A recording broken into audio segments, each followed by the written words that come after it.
오늘 말씀은 고린도전서 6장 1절부터 11절입니다. 고린도전서 6장 1절부터 11절입니다. 너희 중에 누가 다른 이와 더불어 다툼이 있는데 구태여 불의한 자들 앞에서 고발하고 성도 앞에서 하지 아니하느냐? 성도가 세상을 판단할 것을 너희가 알지 못하느냐? 세상도 너희에게 판단을 받겠거든 지극히 작은 일 판단하기를 감당하지 못하겠느냐? 우리가 천사를 판단할 것을 너희가 알지 못하느냐? 그러하거든 하물며 세상 일이랴. 그런즉 너희가 세상 사건이 있을 때 교회에서 경히 여김을 받는 자들을 세우느냐? 내가 너희를 부끄럽게 하리 하여 이 말을 하노니 너희 가운데 그 형제 간의 일을 판단할 만한 죄 있는 자가 이같이 하나도 없느냐? 형제가 형제와 더불어 고발할 뿐더러 믿지 아니한 자들 앞에서 하느냐? 너희가 피차 고발함으로 너희 가운데 이미 뚜렷한 허물이 있나니 차라리 불의를 당한 것이 낫지 아니하며 차라리 속는 것이 낫지 아니하냐? 너희는 불의를 행하고 속이는구나. 그는 너희 형제로다. 불의한 자가 하나님의 나라를 유업으로 받지 못할 줄을 알지 못하느냐? 미혹을 받지 말라. 음행하는 자나 우상 숭배하는 자나 간음하는 자나 탐색하는 자나 남색하는 자나 도적이나 탐욕을 부리는 자나 술 취하는 자나 모욕하는 자나 속여 빼앗는 자들은 하나님의 나라를 유업으로 받지 못하리라. 너희 중에 이와 같은 자들이 있더니 주 예수 그리스도의 이름과 우리 하나님의 성령 안에서 씻음과 거룩함과 의롭다 하심을 받았느니라. 아멘. 현대사회는 개인의 권리와 이익을 보호하기 위해 법적 절차를 밟는 것을 지극히 당연한 합리적인 일로 여깁니다. 억울한 일을 당했을 때 법의 호소에서 시시비비를 가리는 것은 사회 정의를 유지하는 기본 원리이기도 하죠. 그러나 교회의 본질은 계속 세속사회의 논리를 뛰어넘는 다른 차원의 윤리와 가치를 요구받습니다. 오늘 본문은 공동체 안에서 일어난 갈등을 어떻게 다루어야 하는지를 가르쳐 줍니다. 바울은 고린도 교회 성도 사이의 갈등이 세상 법정으로 가게 된 것을 알고 마음 아파하면서 책망합니다. 이는 단지 개인 간의 문제가 아니라 그리스도의 교회와 복음이 세상 앞에서 조롱당하는 일이기 때문이죠. 바울의 책망은 단순히 법정에 가지 말라는 표면적인 규칙의 강요가 아닙니다.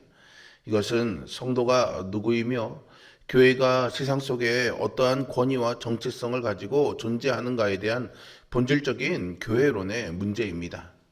이 말씀은 오늘날 공동체 안에서 갈등을 마주한 우리를 향합니다. 교회와 가정 그리고 다양한 관계 속에서 갈등과 억울함을 경험할 때 성도된 우리는 어떤 믿음 위에 서야 할까요? 오늘 말씀을 통해 우리의 신앙이 개인의 권리 주장을 넘어 십자가의 역사를 살아내는 성숙함으로 나아가고 있는지 함께 돌아봤으면 좋겠습니다. 먼저 우리는 하나님 나라를 상속받은 자임을 기억해야 합니다. 1절에서 바울은 성도 간의 분쟁을 불의한 자들 앞에 가서 호소하는 행위를 강하게 질책하죠. 여기서 불의한 자들이란 세상의 법관들이 도덕적으로 타락했다라는 뜻이라기보다는요, 그들이 하나님과 언약 관계 밖에 있는 자들이며 십자가의 복음을 알지 못하는 자들임을 의미합니다. 바울은 생명의 법을 맡은 교회가 어떻게 복음을 모르는 자들에게 영적인 지도를 받으려 하느냐고 묻는 것이죠. 2절과 3절은 성도의 종말론적인 신분을 장엄하게 선포하는데요. 성도가 세상을 판단할 것을 너희가 알지 못하느냐? 우리가 천사를 판단할 것을 너희가 알지 못하느냐라고 말합니다. 여기서 판단하다라는 말은요, 마지막 날에 그리스도와 함께 세상을 심판하고 통치하는 권세에 참여함을 뜻합니다. 이 말씀은 성도된 우리가 어떻게 살아야 하는지를 가르쳐 줍니다. 성도의 거룩한 정체성을 기억하며 세상의 법이 아닌 하나님의 말씀에 따라 살아야 한다는 의미죠. 장차 우주와 천사들까지 심판할 영광스러운 권위를 가진 성도들이 이 땅에 지극히 사소한 문제조차 스스로 해결하지 못해 세상의 권력 앞에 엎드리는 것은 스스로의 신분을 부인하는 심각한 모순입니다. 장차 영원한 나라를 함께 상속받을 형제를 당장의 이익을 위해 세상의 기준의 판단을 맡겨버린다면 이미 성도의 정체성을 잊어버린 것이죠. 바울은 5절에서 너희 가운데 그 형제의 일을 판단할 만한 지혜 있는 자가 이같이 하나도 없느냐라고 탄식합니다. 스스로 지혜롭다고 자부했던 고린도 교회 성도들이었지만 정작 형제 사이의 갈등을 십자가의 복음으로 화해시키고 중재할 참된 영적 지혜는 결핍되어 있었음을 보여주는 뼈아픈 지적이죠. 교회는 하나님의 말씀과 성령의 지혜로 서로를 세울 책임을 가진 공동체입니다. 믿음의 공동체 안에서 갈등이 빚어지는 순간에 우리가 하나님 나라의 상속자임을 기억하는 성도가 되어주시기를 부탁드립니다. 그 정체성을 기억하면서 갈등의 자리에서도 믿음의 눈으로 서로를 용서하고 품는 성도가 되기를 바랍니다. 다음으로 우리는 자신의 권리보다 형제를 지키는 것이 십자가의 사랑을 실천하는 길임을 기억해야 합니다. 바울은 분쟁의 잘잘못을 가리는 차원을 넘어 복음이 요구하는 더 높은 차원의 윤리를 제시하는데요. 7절의 전반부에서 바울은 너희가 피차 고발함으로 너희 가운데 이미 뚜렷한 허물이 있나니 라고 말합니다. 여기서 허물은 단순한 실수가 아니라 완전한 실패 혹은 패배를 의미합니다. 법정에서 누가 승소하든 관계없이 형제를 법정에 세우는 순간 교회는 이미 영적으로 완벽하게 패배했다라는 것이죠. 이어서 바울은 기독교 윤리의 정수이자 십자가의 역사를 7절 하반절에서 담아냅니다. 차라리 불의를 당하는 것이 낫지 아니하며 차라리 속는 것이 낫지 아니하냐. 이 말씀은 억울함을 무조건 참으라는 명령이 아니라 십자가의 은혜를 경험한 사람이 무엇을 더 중요하게 여겨야 하는지를 묻는 도전입니다. 세상의 논리로는 나의 억울함을 풀고 손해를 배상받는 것이 정의입니다.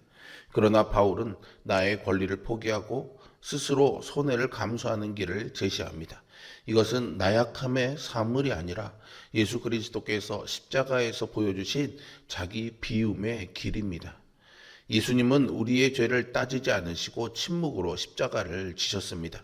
불의한 자들의 법정에서 침묵하시며 끝까지 기꺼이 억울함과 모욕을 당하심으로 온 인류를 구원하셨죠. 그러기에 성도는 필요하다면 손해를 감수하면서까지 형제를 사랑해야 합니다. 교회는 나의 권리를 주장해 상대를 무너뜨리는 곳이 아니라 형제와 공동체를 지키기 위해 기꺼이 십자가를 지고 손해를 감수하는 자들의 모임이 되어야 합니다. 불의한 상황에서 이대로는 넘어갈 수가 없어 라는 그런 인간적인 마음이 올라오기도 하죠. 그러나 십자가를 바라볼 때 복음이 드러나는 길이 무엇인가? 형제의 마음과 교회의 평화를 지키는 길이 무엇인가를 묻게 됩니다. 성도의 삶은 자신의 권리보다 형제의 회복과 복음의 영광을 더 귀히 여기는 삶입니다. 우리를 위해서 십자가를 지신 주님을 기억하며 형제를 지킴으로써 십자가의 길을 걷는 우리 모두가 되기를 소망합니다. 마지막으로 우리는 정결한 성도임을 기억해야 합니다. 바울은 고린도 교인들이 왜 형제를 속이고 불의를 행하는 자리로 퇴보했는지를 진단하며 그들의 근본적인 정체성을 다시 일깨웁니다. 9절과 10절에서 바울은 불의한 자들이 하나님의 나라의 유업을 얻지 못한다고 말하면서 음행하는 자, 우상 숭배하는 자, 가늠하는 자, 도적이나 탐욕을 부리는 자들의 목록들을 열거하죠. 이것은 과거 이방 사회에서 고린도 교인들이 일상적으로 행하던 삶의 방식이었습니다. 이것은 단지 성도들의 잘못을 정죄하고 책망하려는 말이 아닙니다. 이제는 그리스도 안에서 죄로부터 자유롭게 되었다라는 가르침인데요. 바울은 11절에서 기독교 복음의 가장 위대한 구속사적 전환을 선포합니다. 너희 중에 이와 같은 자들이 있더니 주 예수 그리스도의 이름과 우리 하나님의 성령 안에서 씻음과 거룩함과 의롭다 하심을 받았느니라. 아멘. 우리는 본래 하나님 나라에 들어갈 자격이 없는 불의한 자들이었습니다. 그러나 예수 그리스도의 보혈로 말미암아서 영적인 오염과 허물들을 다 씻어내었고요. 세상과 구별되어 거룩하게 되었으며 하나님의 법정에서 완전한 의인으로 선고받았습니다. 우리가 세상의 법정에서 형제의 죄를 고발할 수 없는 이유는 내가 먼저 하나님의 법정에서 영원한 사형 선고를 받아야 마땅한 죄인이었지만 그리스도의 십자가로 조건 없이 용서받고 의롭다 하심을 얻었기 때문입니다. 믿음의 공동체는 죄인이었던 사람이 올바른 성도의 삶을 살도록 인도해야 합니다. 우리도 과거에는 손해를 두려워했고 억울함을 끝까지 풀어야만 견딜 수 있는 사람이었습니다. 그러나 그리스도 안에서 우리는 씻김을 받았지요. 구원의 은혜는 과거의 죄를 지워주는 데서 끝나지 않고요. 오늘의 선택을 새롭게 하는 능력으로 이어집니다. 갈등의 자리에서 정결한 성도의 정체성을 기억하기 바랍니다. 하나님 나라를 유업으로 받을 자답게 분쟁 속에서도 그리스도의 성품을 따르기를 소망합니다. 교회는 세상의 가치관과 법리를 다스리는 기관이 아닙니다. 교회는 십자가의 보혈로 의롭다 하심을 받은 자들이 모여서 하늘의 지혜로 세상을 섬기도록 부름을 받은 거룩한 공동체입니다. 우리가 공동체 안에서 발생하는 갈등이나 개인의 억울함 앞에서 세상의 법과 논리에 의존하려 할 때 그것은 곧 십자가의 은혜를 망각하는 일입니다. 그리스도인은 나의 이익과 권리를 지켜내는데 혈안이 된 세상 속에서 형제를 위해 기꺼이 불의를 당하고 속아주는 참된 십자가의 역사를 실천해야 합니다.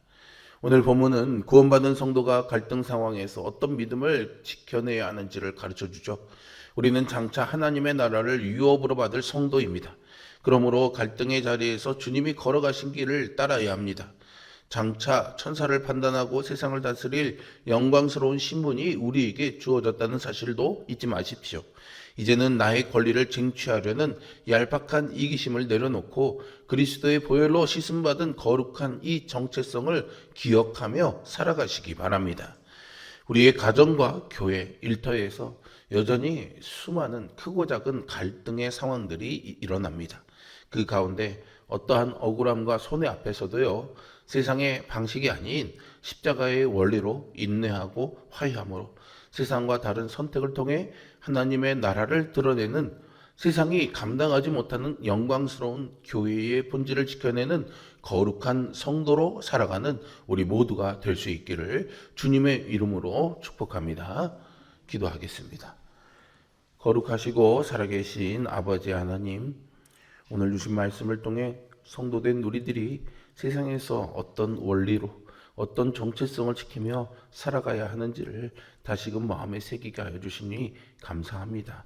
여전히 하나님 말씀 앞에 엎드려 순복하는 것이 우리의 머릿속에서는 당연한 일이며 할 수 있다고 여기지만 삶의 실천으로 이어질 때 너무나 많은 걸림돌과 장애물들을 만나게 됩니다. 내 자존심도 꺾여야 되고 내 손해도 감수해야 되고 억울한 일을 당해도 분을 풀 방법이 없어 가슴을 쳐야 되는 그런 우리 안의 본성을 거스르며 우리를 위해 모든 것을 내어주시고 십자가를 지시고 우리를 속량해 주신 십자가의 도를 따라야 되는 이 길에 서 있습니다.